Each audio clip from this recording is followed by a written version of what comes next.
It's the Round Ball Rock Podcast, starring Dave Schilling, Calvin Booth, Rashad McCants, Joey Devine, Sebastian Telfair, Sheldon Williams, Mr. Candace Parker, Sean Keane, Mark Madsen, Patreons Feeling Minnesota, thank you Minnesota, Morrisonic Podcast, thank you Mr. Podcast, Maxwell Cardone, thank you Maxwell, Barrett Baldelli, thank you Barrett, musical guest, Owl City, and now the temporary host of Round Ball Rock, Joey Devine. Hi, it's me, Joey Devine, your temporary host of the Round Ball Rock Podcast, and we are back with our first brand new episode in the new year. Hello 2020, goodbye 2019, and of course, hello war with Iran. Very sick, love it, so cool, love this, how this is all going. Sean Keane, you're here, you're my co-host, what's up? Not much, Joey. I'm just, it was weird how the first shots of the war were fired by Kevin Love at Chetty Osman. That was true, yeah. Going against strategic U.S. interests, but, sometimes you gotta go rogue.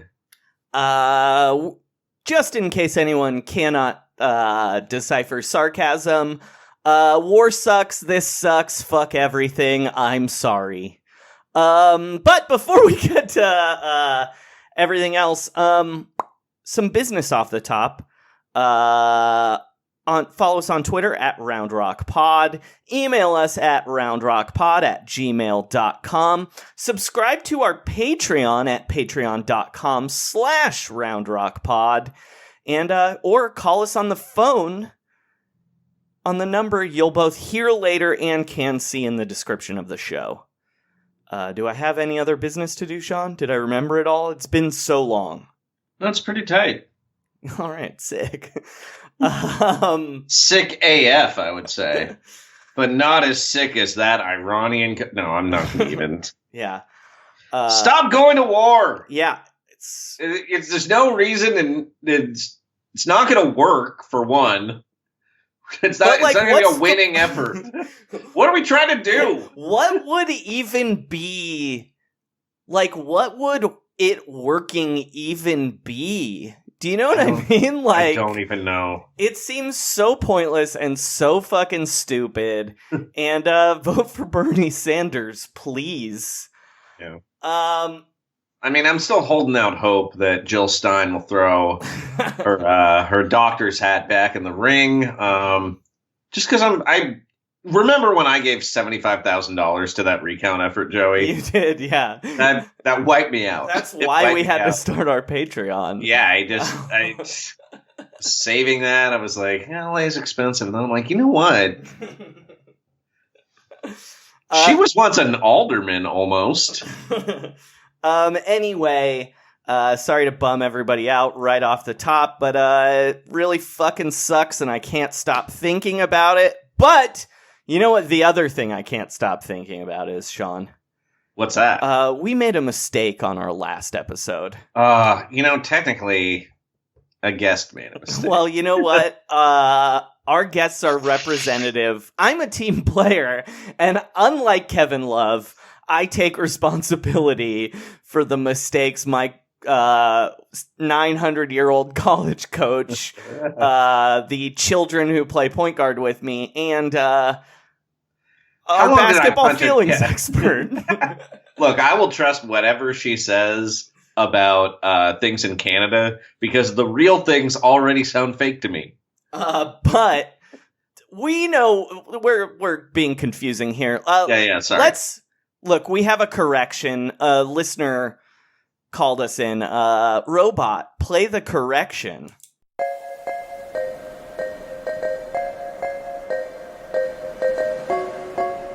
Look.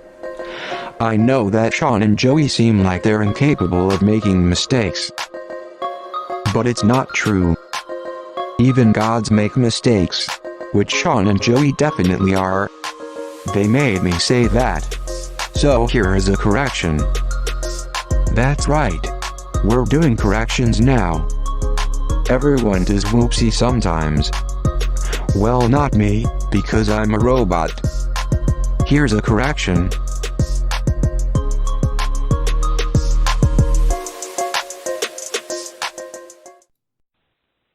Hey, Roundball Rock Pod. This is Sam Toman, at Midtown KW on Twitter. I was listening to your excellent pod with Katie Heindel and Kelly Dwyer, and just wanted to point out one correction. Jamal Murray is not from Mississauga. No disrespect to Mississauga. Shout out to those guys. But, no, he's from Kitchener, Ontario. Kitchener is actually part of a bunch of cities clustered together called Waterloo Region, and Waterloo Region is famous for Seagram's Gin, Blackberry, Blake Murphy, celebrated Twitter basketball guy, is from there. What else? They filmed The Handmaid's Tale here. There's a lot of Mennonites. We're kind of like the Amish. 2 universities, and it's basically the Columbus, Ohio of Canada. So a bit under the radar, but still a decent place to live. No respect to Mississauga. Again, those guys are great. The Raptors 905 G-League team are there. And just listening again to your podcast, if anyone was wondering, Woodbridge is absolutely the New Jersey of Toronto. So thanks again, guys. The best part about the Raptors winning the title last year was discovering your pod. And, stay good. Bye. Thank you, Sam. I'm sorry we made a mistake about Kitchener, Ontario. It won't happen again. We're really sorry, and it was a great correction, too. Yeah, really Also, great. he was... You know what? I gotta say, it was a very Canadian correction because it contained 2 compliments for a different city that, arguably wronged him. But Sam, we have a bonus for you later in the episode. We do, yeah. I should also mention, for those that listen to our episode last time, we have gotten word from listener Silky Johnson. Yes. Follow him on Twitter at SilkyJohnson23. The entire episode was helping him choose which NBA team to root for. Mm-hmm. And he came out on New Year's Day with a statement that I'm going to read here in its entirety. First, I want to thank Roundball Rock for their support. Also, Jeebus for being one righteous dude.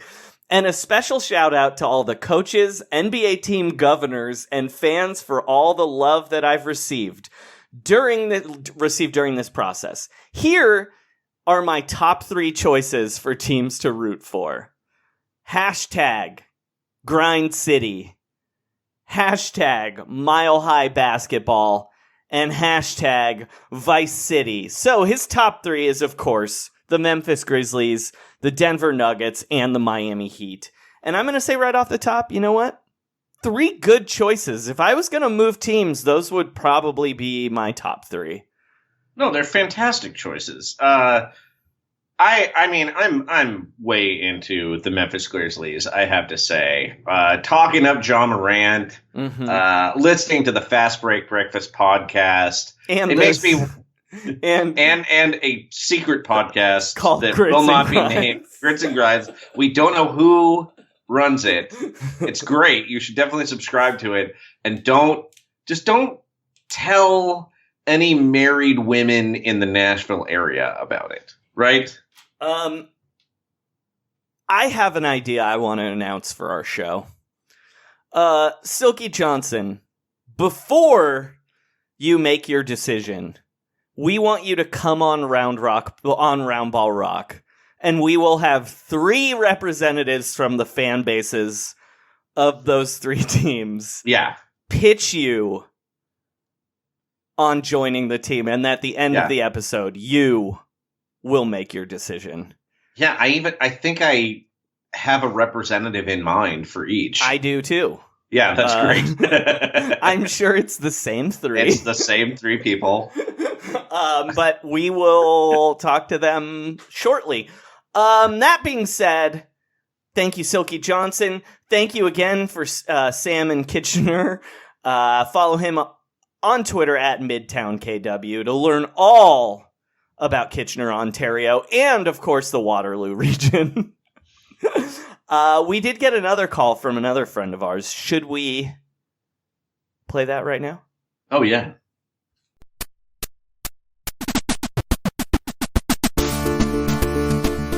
Sean and Joey can't come to the phone right now, but luckily phones are the domains of me, a robot. If you know the extension of Tillman Fertitta, please dial it now.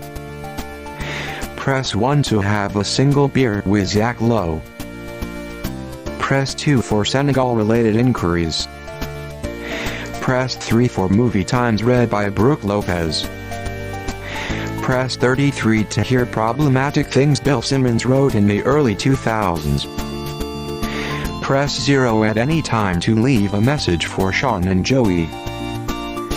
That's right, you too can leave a message for Sean and Joey. Just dial 323-682-0342. Once again, that number is 323-682-0342. Please give me a call. Being a robot is a solitary road. Hey, Big Corbs here. Watching this Blazers-Knicks game, and the Blazers are, like, not winning right now. And I'm going to be real with you guys, I'm a little tired. Went to a party last night. Didn't get enough sleep. But, I'm just watching this, team, and, it's stupid. It's stupid. It's dumb. And, I guess I just want to know, like, what's the stupidest, basketball team that you watched in the last, like, 10 years or so? So thanks. And, hey, have a wonderful day. Big Corbs, what's up? Ladies, what's happening? Bye-bye. All right, that's right. You just heard Big Corbs. Corbin A. Smith, Ooh. the host of, or former host, I guess, of the Take It or Break It podcast. Leaving us shortly. Yeah.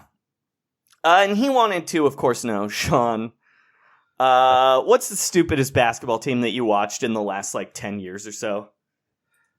You know, it's weird because I still kind of think, like, the stupidest... I think we're past the point where the stupidest basketball decision happened, which was the Warriors giving Steven Jackson that 3-year extension with 2 years left on his deal.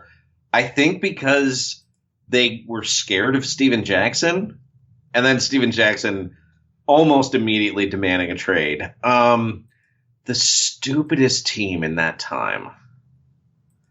I kind of think it was like the 2014 Lob Nation Clippers. Oh, interesting. Just because so many stupid things happen to that team all the time. Mm-hmm. But I'm thinking of Chris Paul trying to get a 3-shot foul while being intentionally fouled in the backcourt, losing the ball, the game, and the series to the Oklahoma City Thunder. Mm-hmm. There's probably... God, there's so many great dumb moments. Jason Kidd spilling that soda, that was a really dumb Nets team, too. Mm-hmm. Which I guess would be the 2014 Nets? Yeah, 2013-14 Nets. Jason Kidd spilling a soda. Just a bizarre combination of players. Kevin Garnett aged 10 years overnight when he moved to Brooklyn. Mm-hmm. And they mortgaged their entire future to add a bunch of Celtics players they didn't even like and like dump Gerald Wallace, who they had effectively traded Dame Lillard for 2 years earlier. And the team was like carried by Sean Livingston, and they were like way worse than the previous team that was just Brooke Lopez and a bunch of hardworking dudes. That I think that's the dumbest team. And then Paul Pierce immediately left in the offseason because he hated Jason Kidd so much. The stupidest team I've watched in the last 10 years is the 2010-11 Golden State Warriors. It was a team coached by Keith Smart, who only coached the team because the Warriors ownership bought the team too late to fire Don Nelson. Yeah. It was like, so they fired him, but couldn't really hire someone new, so they just promoted his lead assistant. And something Keith Smart used to do every game was bench Steph Curry for no reason to play AC Law the fourth, who the Warriors had traded in the summertime a first-round pick for. It had Corey Maggette on it.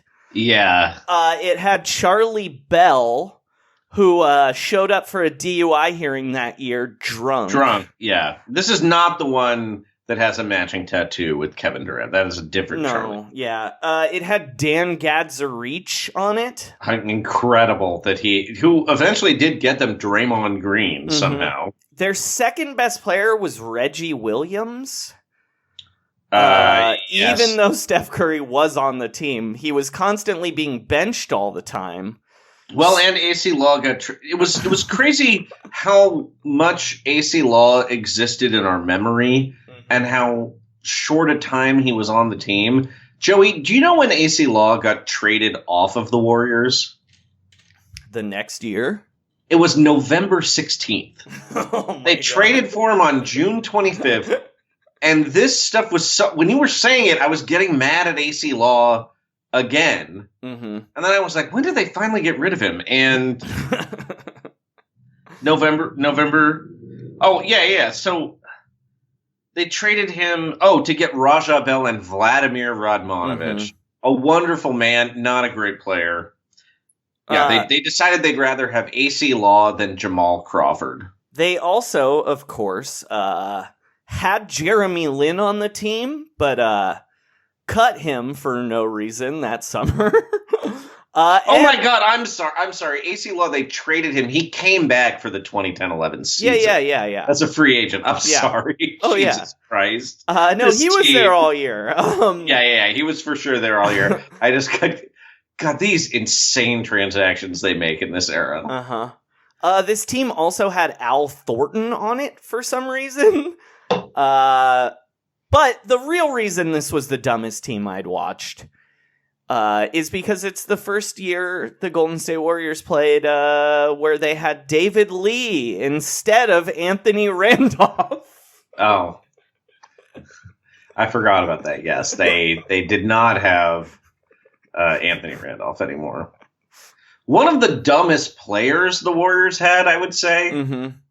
But yeah, they never really let the Curry Randolph magic really would have worked. Simmer, form a nice little stew. Yeah.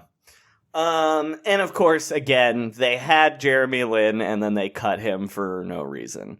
And then they used their stretch provision on Charlie Bell instead of Andres Biedrins, which leads to them trading all their first-round picks to sign Andre Iguodala, which is cool and all, but they could have just, waived him.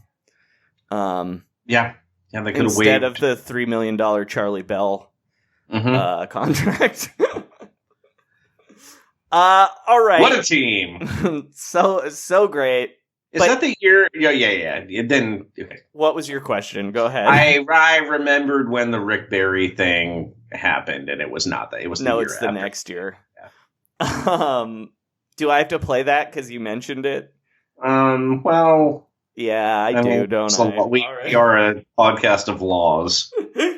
Hey, 1 second here. Come on, people. You fans are the greatest fans in the world. Has everybody said that? Show a little bit of class. This is crazy. Seriously. Come on, you're doing yourself a disservice. All of the wonderful accolades being said to you for you to treat this man who is spending his money to do the best that he can to turn this franchise around, and I know he's going to do it. So give him the respect he deserves. All right. Vlad Radmanovich, by the way, that year played 74 games for the Golden State Warriors. All right. No snowboarding at all. Kind of sad, actually, when I think about that. Should we go to the news? Yeah, let's do it.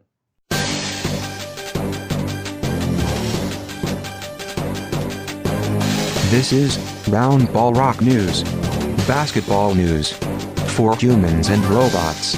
Trust the process. All right, Sean, what's our top story? So, Joey, our top story today, of course, it's a sad story, Joey. Mm-hmm. Mm-hmm. The ride has been shut down. Oh, Marquise Chris, the fair has left town. Mm-hmm. Mm-hmm. The Warriors cut 22-year-old center and round ball rock hero Marquise Chris to make room for Steph Curry's brother-in-law, Damian Lee. The NBA is a buzz about it. It's just the biggest news possible. It's all anyone can talk about. It's that and Iran just... Yeah, we were gonna do an emergency podcast about it, but we were both crying too hard last night, so we couldn't do it. And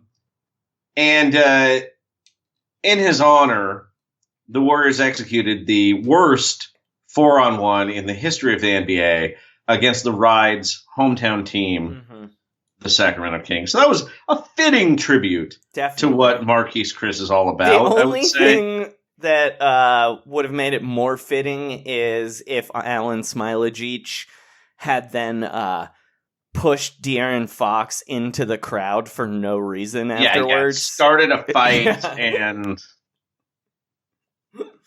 I can't believe they only lost that game by 13 points. I don't see how that happened. They should have lost by 33. Anyway, the Warriors did it to sign Steph Curry's brother-in-law, Damian Lee. My first question for you, Sean, is this nepotism?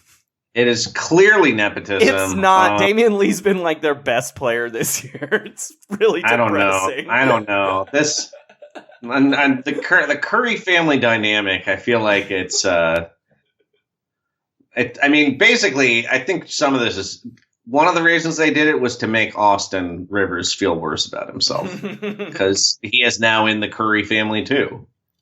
It's weird that the Curry family has taken essentially annexed the Rivers family. Yeah, it's like they're like Puerto Rico to the Currys, right? Right. I was kind of thinking more of like the Anschluss. Yeah. But they're Guam. The Rivers, Austin Rivers is Guam. And so he's technically a citizen of Curry Nation, and he doesn't get like a lot of resources of like love and attention from his own family. Maybe his mom. I don't know why I'm so mean to Austin Rivers all the time. I kind of do. Look at him. Look at that face. Look at him in a Duke uniform. No, but Damian Lee has been good.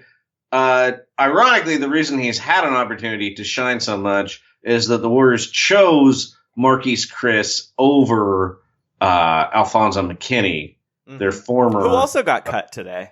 Oh, he did. By the Cleveland Cavaliers. The circle of life. But, I liked the idea of having Marquise Chris, and I think that's the perfect way to appreciate Marquise Chris, in theory. I certainly liked watching him more than I like watching Willie Cauley-Stein. I don't really agree with that. But Willie Cauley-Stein is probably more of a bummer inherently, but I feel like that more has to do with expectations. At least Marquise Chris did cool dunks every once in a while. Willie Cauley-Stein doesn't even do that.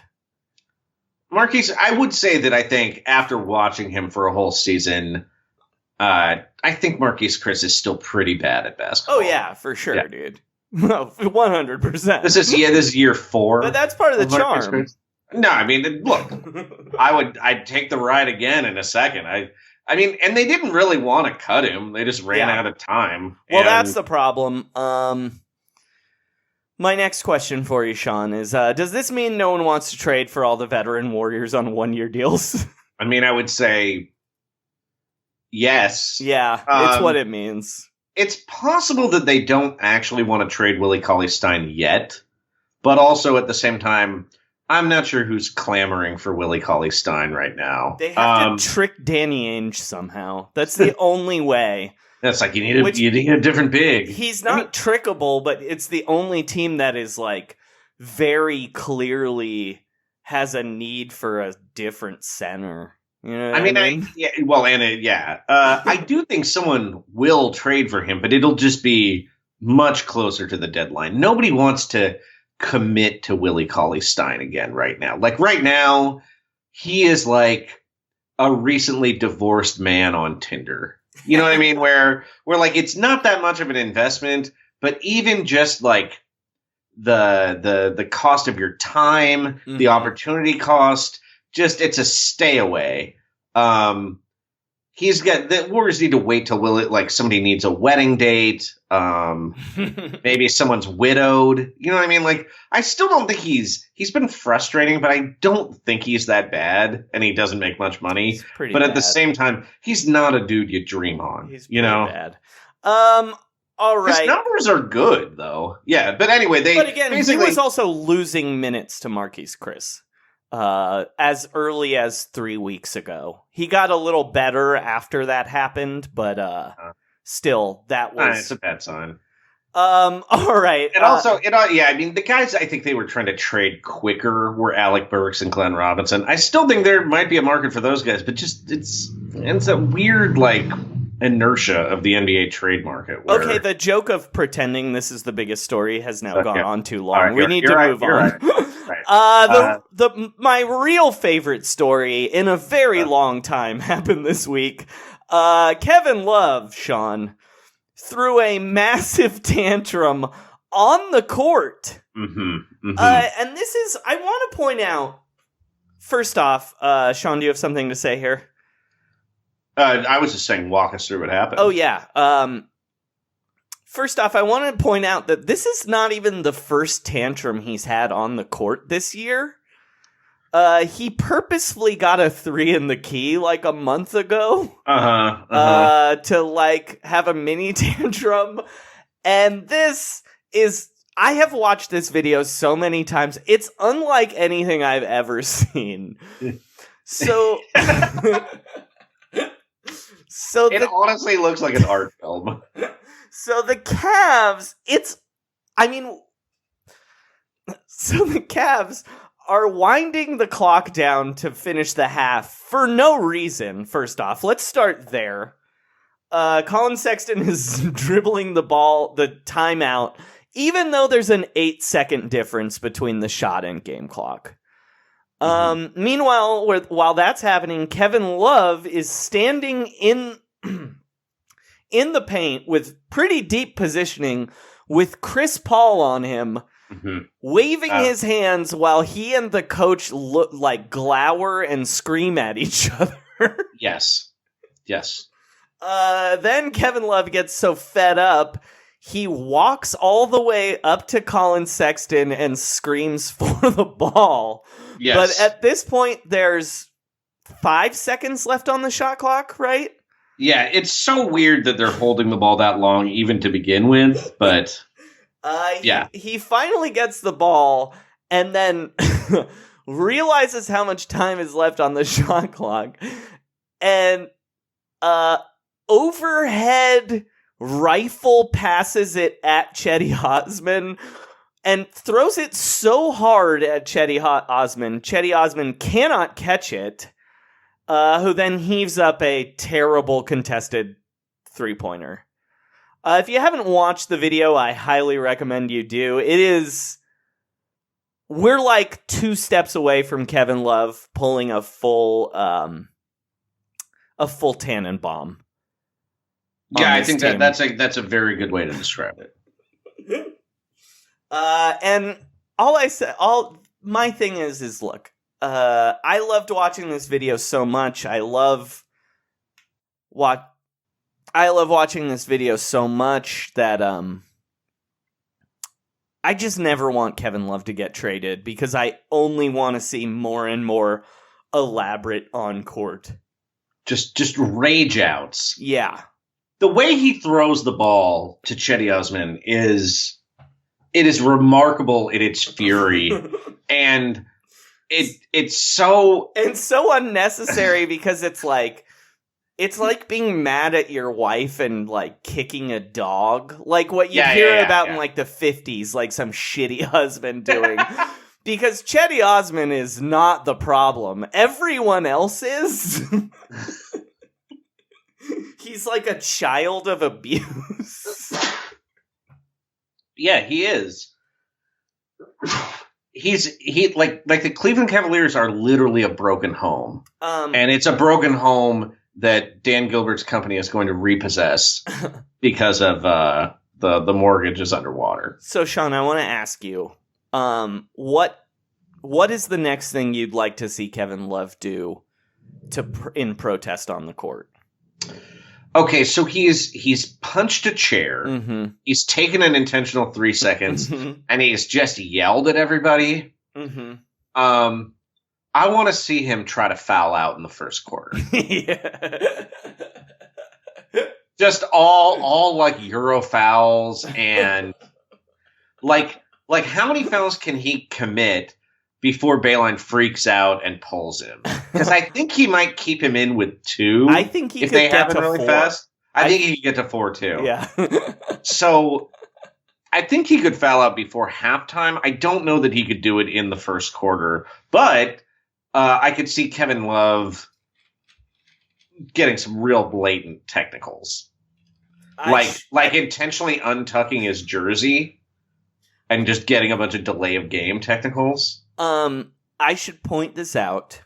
I asked this question on Twitter, and our friend Monta World Peace responded, he's gonna wear a hat.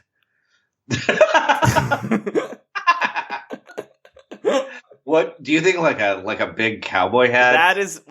Someone else suggested that afterwards. That is what I imagined when I read that, was like 10 gallons, if not 12.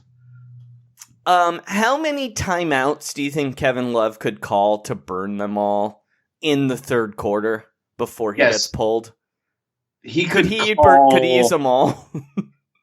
I mean, I think he could call 3 on his own, and that's out of the 7 they have. Uh-huh. I mean, that's pretty good. Because that would be good. I mean, look, now that you've mentioned the timeout thing, mm-hmm. now I want him to get traded to the Bulls and play for Boylan. Oh, do we have to talk about? Should we talk about that real quick? We'll talk about that real quick. Yeah. So Boylan weirdly was bragging about how much they practice playing without timeouts, because he uses them all immediately. and he I don't know why he thinks it's like, I don't know, like shoveling a driveway and a t-shirt. That's the way he was talking about timeouts. Like, having timeouts is like weak. Yeah, it's for the weak. Just like a weird thing. Like, now they're kind of like, you kind of need them sometimes when you're trailing. Oh, and the other thing that Boylan does is he calls lots of timeouts when they're losing in blowouts, mm-hmm. and it infuriates other coaches. And so last night, Daniel Gafford, the rookie center, went down with what looked like a pretty painful really bad ankle injury. strain. Yeah. And just fell down on the free throw line.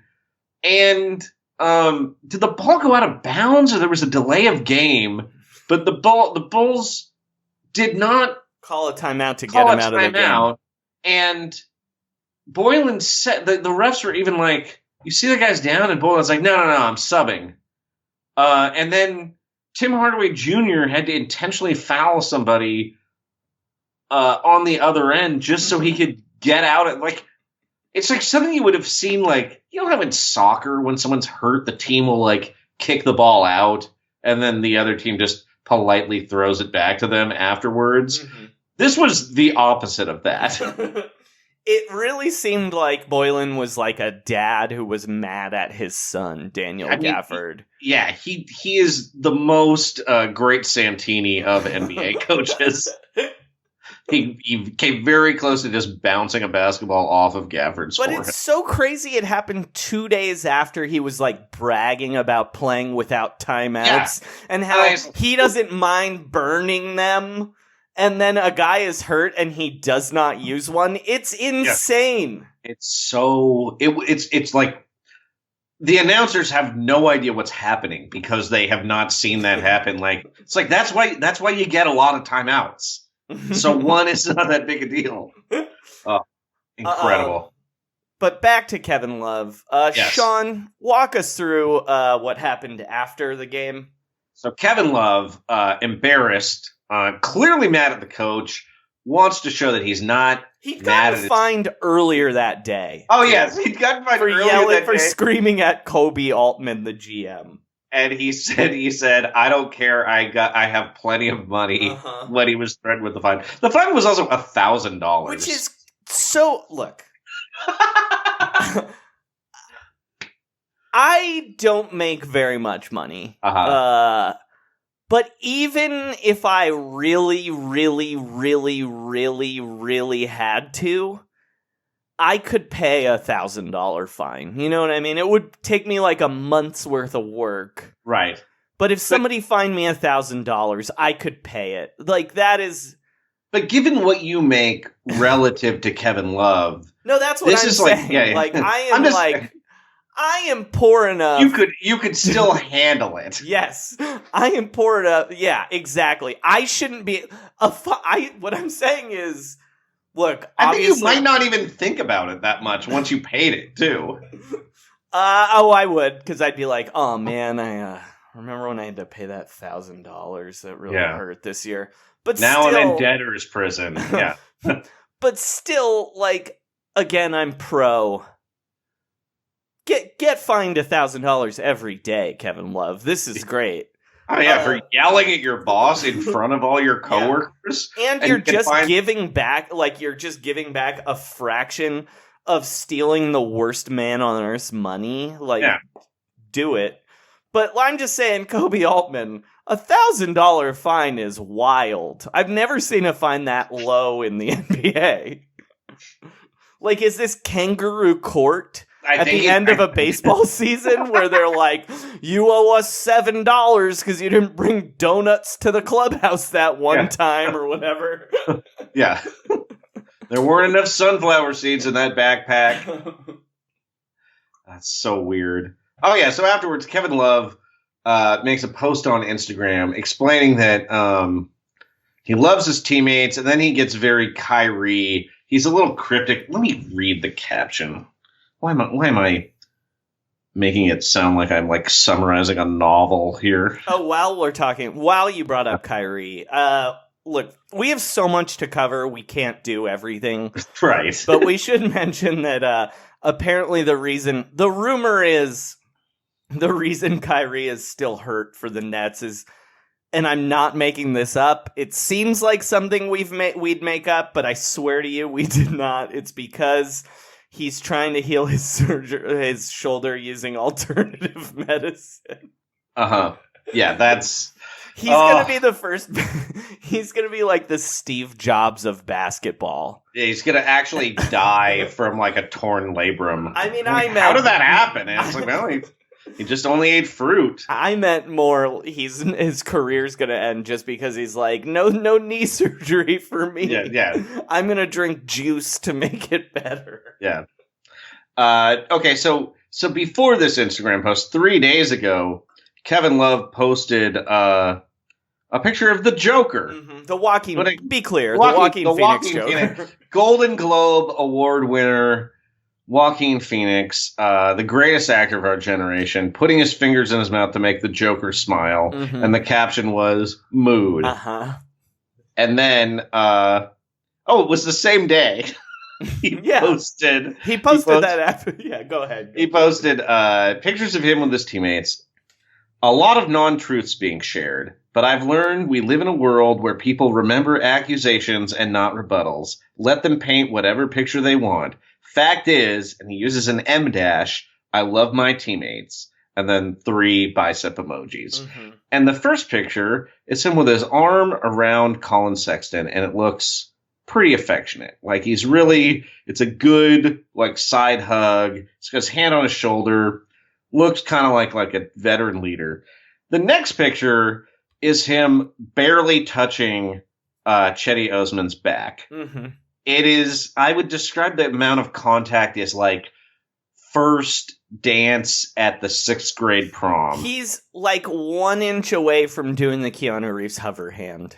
Yeah. It looks like exactly. He looks like he's trying not to get Me Too'd in a picture. He's kind of looking at him. They're just very far apart in this picture. And that was like the most loving picture he could find. And I think the reason is that, two parts to this. Obviously, Osman is a child of abuse, and you have to approach him gingerly like a feral animal.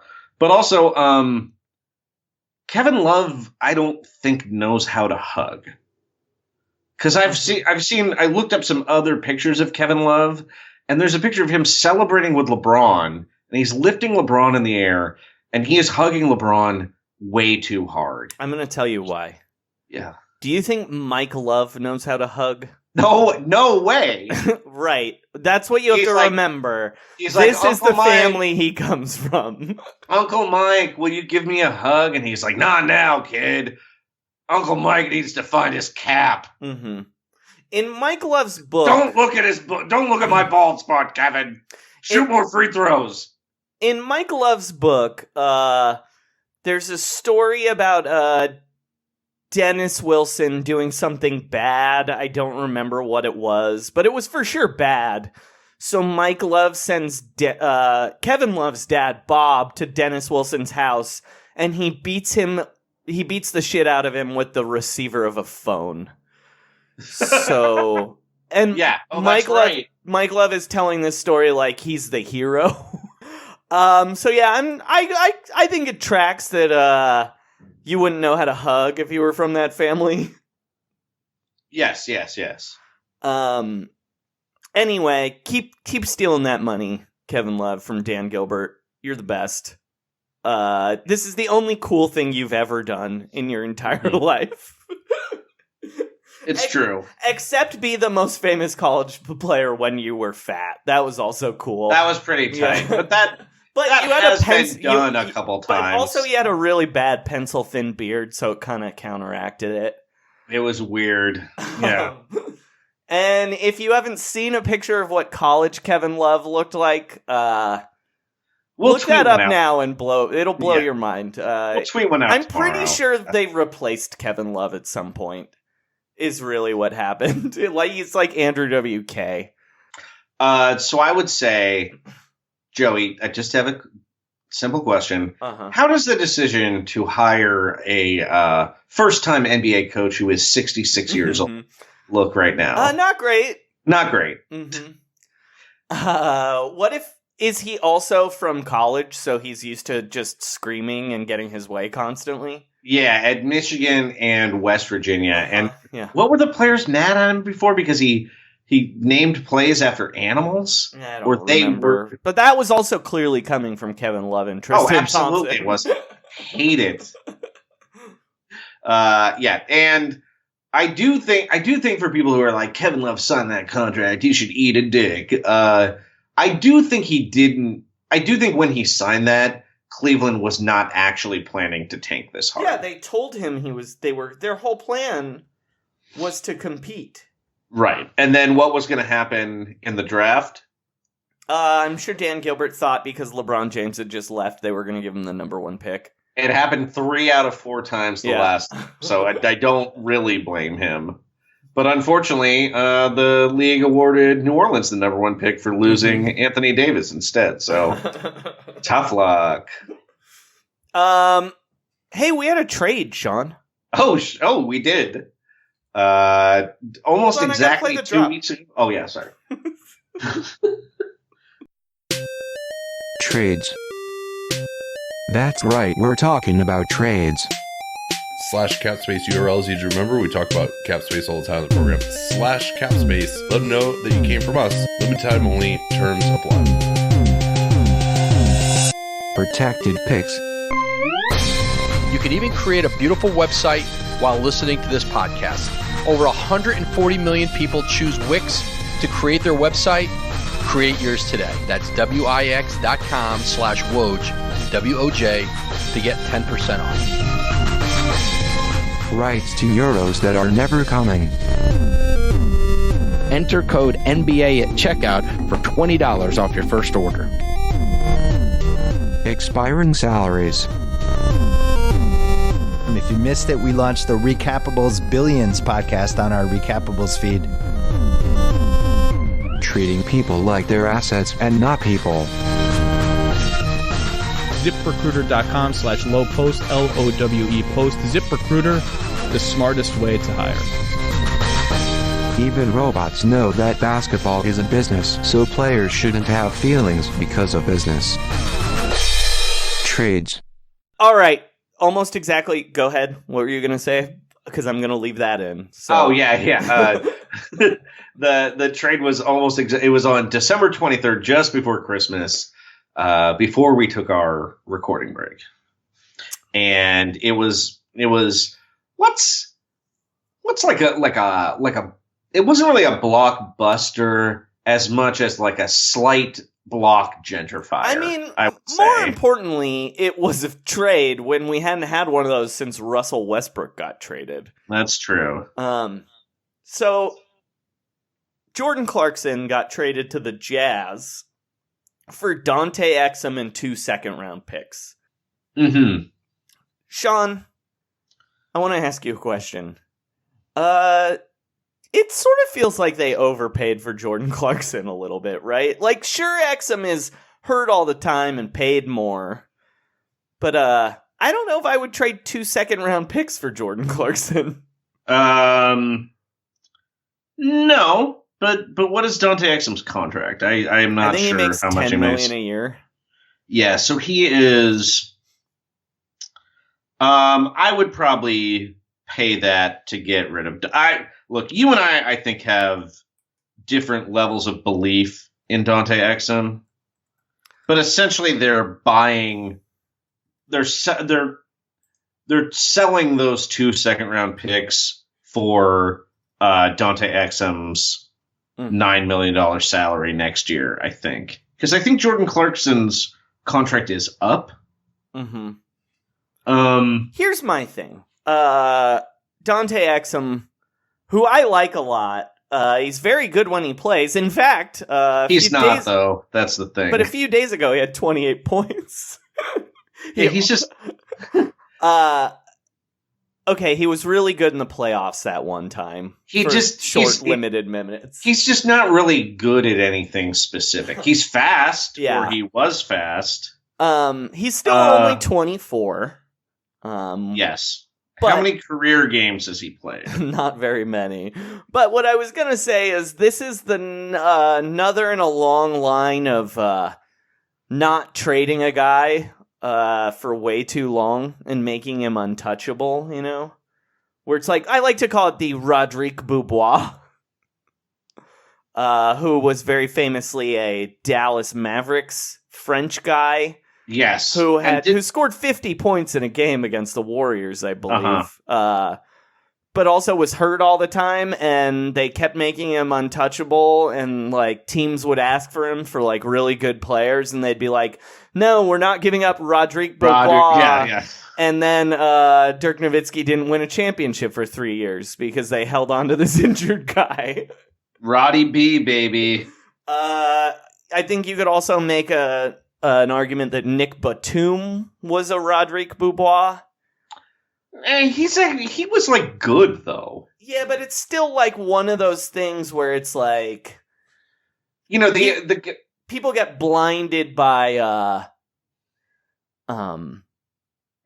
potential that isn't necessarily there, you know? I mean, look, Nick Batum, it is insane that he sparked a bidding war between like a blood feud between the Blazers and Timberwolves, but I believe that just fit into the general city feud that they had, where it was like the Wolves signed Brandon Roy to screw the Blazers out of a bunch of insurance money and cap room, but it was all like went but that back was the to, like, end of it. Yeah. It went from like one of those teams signed the other team's right guard, Mhm. and then the other team signed their receiver to a poison pill contract. And anyway, just the weirdly contentious early Kevin Pritchard years. But I think Jordan Clarkson is kind of a perfect fit in Utah. I mean, he is because Mike Conley's been so bad at offense this year. They kind of just need someone to shoot a lot. They don't really have a lot of ball handlers. They have Mitchell and Conley, and Exum just kind of wasn't playable, and he was hurt all the time. I mean, Boyan and Ingles both sort of are supposed to be able to handle the ball, but it's just they're not like the team just has no depth. Basically. They're a weird team. I don't understand why they're not better. I'm gonna be honest. Because they traded a bunch of people for Mike Conley, and he has been garbage. Yeah, and they kind of miss Derek Favors, I would say too. As weird as that is to say, I don't know if you can miss a thing that does not exist, Sean. That's true. Because once again, in case you didn't know, we here at Roundball Rock believe that Derek Favors is actually a hologram. Mm-hmm. Because no one has ever actually seen him or play basketball. Like, he's just numbers on a sheet. He's like a matrix. Like, he did reappear once people stopped paying attention to the Pelicans too. Yeah. Much like a magic eye that like you can't look directly at it. By the way, that's how they got the capital to trade for Jordan Clarkson.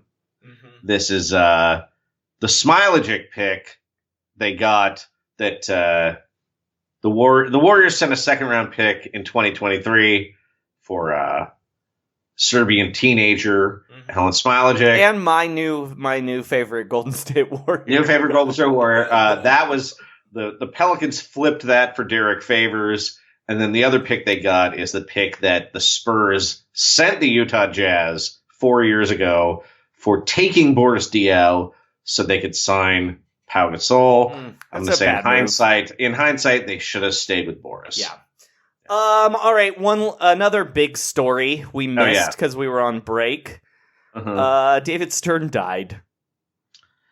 Is it weird that I kind of don't really care? No. He's like an old man. Like, old rich dudes die all the time. Yeah. He did some good stuff. He did some bad stuff. I'm going to say did not seem like a very good person, but also was like a funny guy. So I mean, like you kind of can't be a good person and be the commissioner. He seemed like he was funny. Yeah, it was funny when he'd like egg the crowd on into booing him. I liked that. His mustache was funny. But yeah, he seemed like kind of a jerk. But at a time when the NBA, I guess, needed a jerk. But then he was a jerk for too long. He was the lead counsel against Oscar Robertson's free agency case. It did seem like maybe the NBA did have way too many people doing cocaine, and David Stern did seem like a less racist man than working for a bunch of racists. Yeah. That's true. Also less sexist because he refused to let the WNBA fold, so that was cool. And he was pretty, like, I would say, good moments with Magic Johnson, but also bad moments with Allen Iverson and the dress code. That was real racist. I was going to give him the good things first, Joey. Sorry. I would have led with letting Oklahoma City's band of pirates steal the Supersonics. But, like, he was... With Magic Johnson at HIV, he had a very reasonable response. It did seem like the NBA was more progressive than other leagues. But yeah. And that the visionary move with the Chris Paul trade veto, which history has upheld, and it has remained very uncontroversial. Anyway, I don't care. Like, I'm sorry for his family or whatever, but we don't need to sit here and suck off David Stern like every other NBA podcast. All right. Hey, in your face. Dwight, yeah, suck on those nuts. let's talk about this though. This is more our wheelhouse, I think, Sean. D12, Dwight Howard. He's in the dunk contest, baby.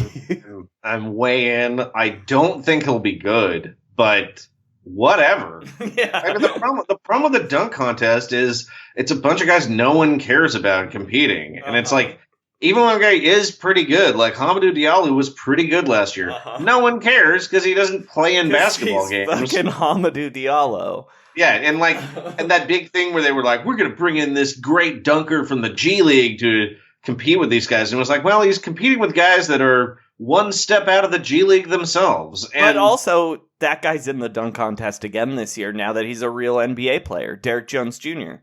I mean, he ended up being he's going to play. He's kind of a better NBA player than a dunker, honestly. Like it. I mean, he does real sick in-game dunks. Oh, he's cool. He dunks on people a lot, but yes, it's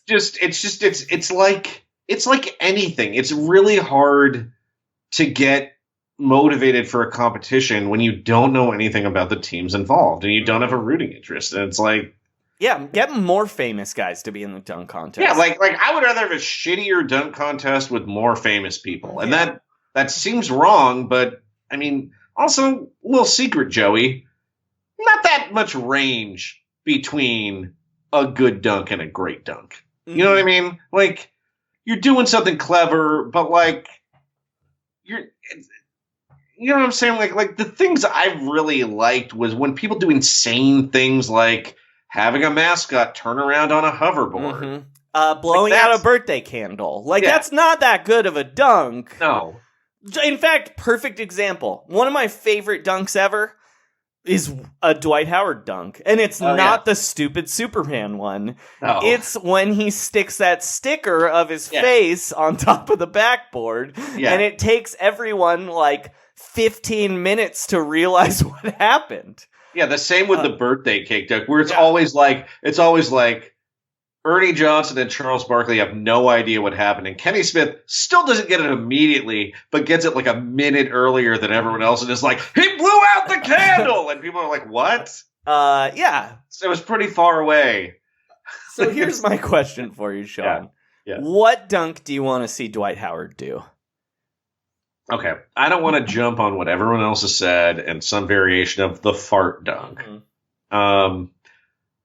I do want to, because we mentioned the fart dunk, I should bring out the dunk discussed a lot on the soon to be late great Take It or Break It podcast, the shit dunk, which I always thought was the dunk that makes the guy stopping the dunk shit. No. But it's actually a dunk that you dunk so hard it makes you take a shit. I think Dwight Howard might do that accidentally, but it won't be because of power. It'll be adjusting. His body's still adjusting to not downing 8 pounds of sugar a day. And I would like to see. Okay, so what matches Dwight Howard the most? I mean, say yours. You had the best idea. Okay, so you know how, when Beavis and Butthead will, present at the Emmys? Yeah. Where it's a cartoon and everyone's just pretending they're there? Yeah. I want to see him dunk over Peter Griffin. That's incredible. I would like to see him bring back his Thanos costume from Halloween. And dunk as that.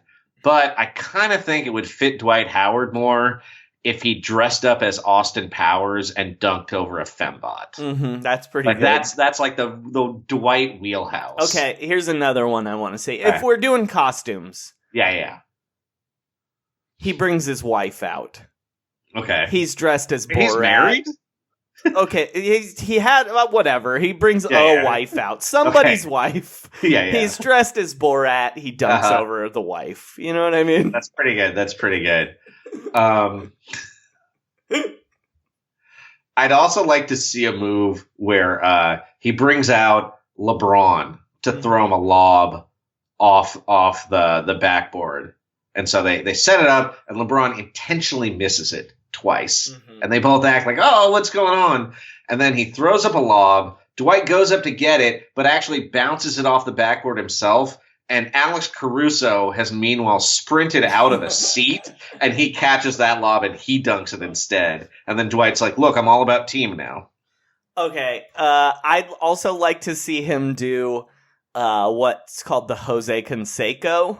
Okay. Where he throws a lob, he bounces a lob up really high and then goes to dunk it, but then accidentally bobbles it and it goes off his head into the hoop. Oh, that's good. That's good. Yeah. I love that. That's Dwight's wheelhouse now, right? I mean, he's good. He's good, but he's a Jose Canseco motherfucker. You know he's the clown prince of basketball, and definitely could have a similar training regimen to Jose Canseco. Come on, right? All right. Oh, the other thing I would like him to do is he puts a can of Diet Pepsi on the rim, and he dunks the basketball and spills the Diet Pepsi in honor of his encounter with Stan Van Gundy. Oh, dude, what if he just dunks on Stan Van Gundy? That would be so tight.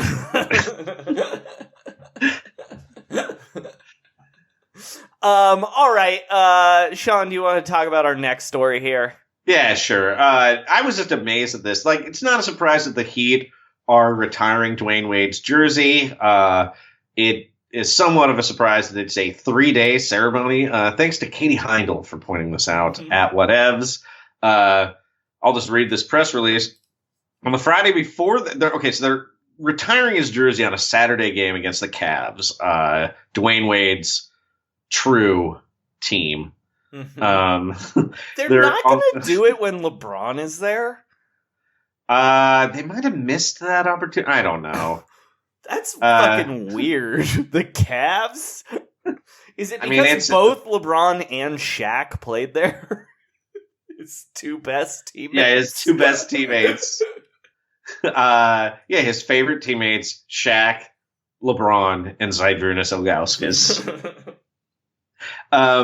So on the Friday before the game, the Heat will hold an event called Flashback, honoring Dwayne Wade's impact on the NBA, the Miami Heat, and South Florida. Apparently that's just to season ticket holders, premium seat holders, and the Heat's corporate partners. And what is it? But what is it? I don't understand what it is. It's at the arena, and then they're having the game and the jersey retirement on Saturday, and then Sunday they're going to be screening a documentary called D. Wade Bigger Than Basketball at the arena at 3:30 the next day. Okay. That's too much. But I guess, his famous nickname 3, his jersey number, the number of rings he got, and the name that literally everyone calls him all the time, 3. I just have one. I mean, this is just weird. I don't have a lot to add, except, Joey, how many days did they devote to Dan Marino's jersey retirement? Fewer than Michael Jordan's. Yeah. I keep thinking they retired Danica Patrick's jersey, and I'm like, no, I'm thinking of the. You're thinking of a different editor of the Players' Tributes. All right, and finally, Sean. We haven't talked about him in a while, but you know what time it is. I do. Sadly, I do. It's Tillman time, baby. It's Tillman time.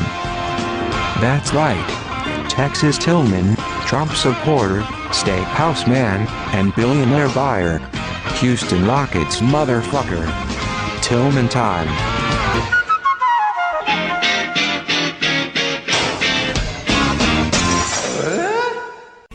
How does Tillman describe himself? A motherfucker.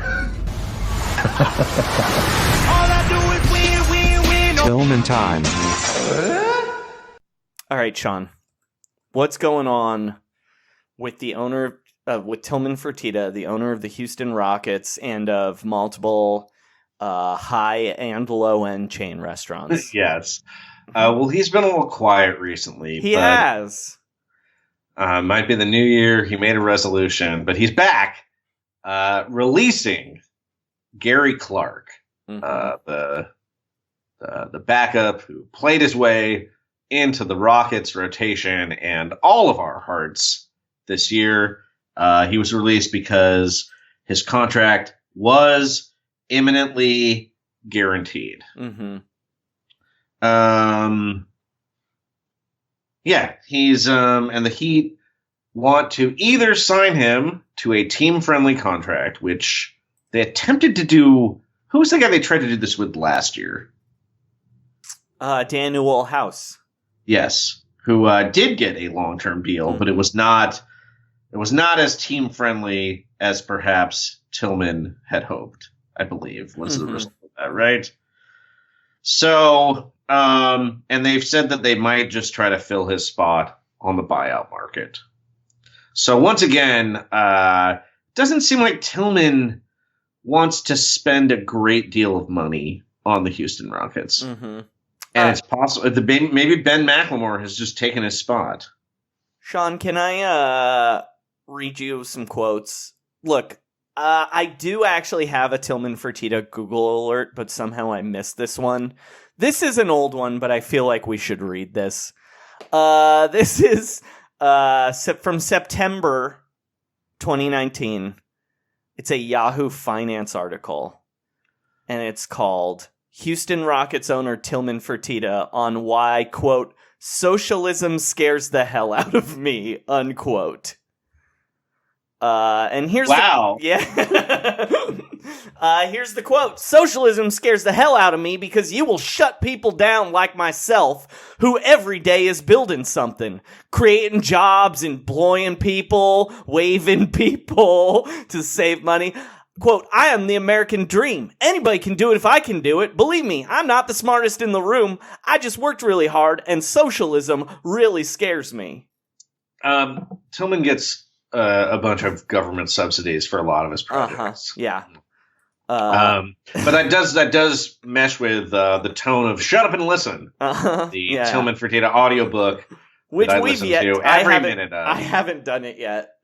I'm sorry, I haven't done it yet, Sean. We'll get on that. You've been talking too much. You're not listening. I have to shut up and listen to his 3-hour audiobook. Yeah. Honestly, I can't get as worked up about this move. I find it hard to care, but I do think it is good. It's bad news for the city of Houston. Great news for the city of Austin, because I believe Gary Clark will be back on Austin city limits. What I will say is, remember last year when he said they were supposed to pay the tax and then they accidentally fell out of it? Yeah, I don't think that was an accident anymore, Sean, considering what's happening right now. It does not send a great message for people trying to hustle their way into the Rockets rotation, I would say. Well, you know what? Bootstraps, baby. He didn't pull himself up by his bootstraps hard enough. Yeah, that's why Gary Clark's gone. Yeah, you want a government CBA handout, Gary Clark? Anyway, I hope he does something crazier soon so I don't have to read quotes from 4 months ago. I kind of feel like that trade deadline is going to be Tillman time. I hope so. Sean, I think that's our show. I think that's a show too, yeah. Anything you want to plug?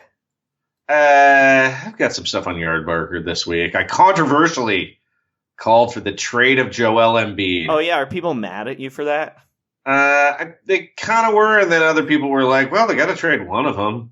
like Philly fans are okay. They're distracted by calling for Clowney's arrest for hitting Carson Wentz. So my timing was good in that respect, but also I think it's just like so instinctual as a Philly fan to freak out. Most people are like, "What are you talking about?" And I'm not really calling for them to do that now. I do feel like they will eventually have to trade one of them, and they could probably get more for Embiid.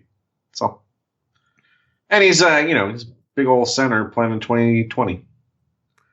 I kept writing in the NBA in 2019 and then having to change it.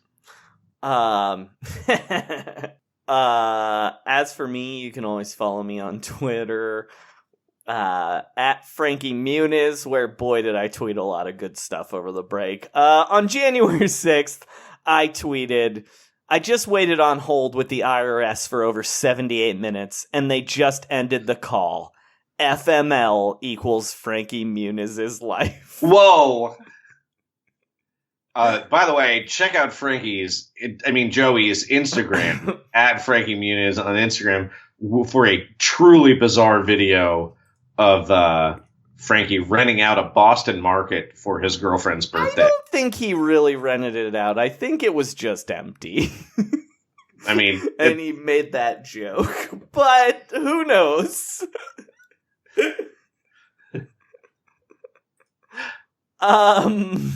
Sean, did you write a song? I did. I wrote a song just because of our great reader mail, voicemail / correction. I did some research. I learned even more facts about that beautiful region of Ontario, and I wrote a song called Waterloo Kitchener with my good friend Ray Davies. Oh, are you guys going to fight on stage? We already did. I am very bruised. That's playing under us right now. And trust the process. Trust the process. And shut it down. Let's not go to war in Iran for 20 years again. Oh. Shut the war down. Yeah, Let's exactly. Stay home. Red River Valley, St. Lawrence Lowlands, on the Haldimand track. Near Wilmot Township, Menonite settlements, and Grand Trunk Railway tracks. And Jamal, we're east from there. And when he goes back to Waterloo, Kitchener, he is in paradise. Every day I'm confused by the radio patterned roadways. Every street in Kingston crossed 3 times. Waterloo, Kitchener's fine. Waterloo, Kitchener's fine. Jamal meets Scott Stevens, Hall of Fame defenseman, at center in the square. They're seeing the symphony because of Robbie, Armenian theaters there. And they love the acoustics as long as they're hanging in Waterloo, Kitchener, things will be hella sick. Every day I appreciate the revamped Lake Tannery. Digital media companies are inside, but Waterloo, Kitchener's fine. Waterloo, Kitchener's fine. 500,000 people live in the Tri-Cities where they filmed away from her. Home of Lennox Lewis, Conestoga student, and the 10th Prime Minister. And they're all Raptors fans.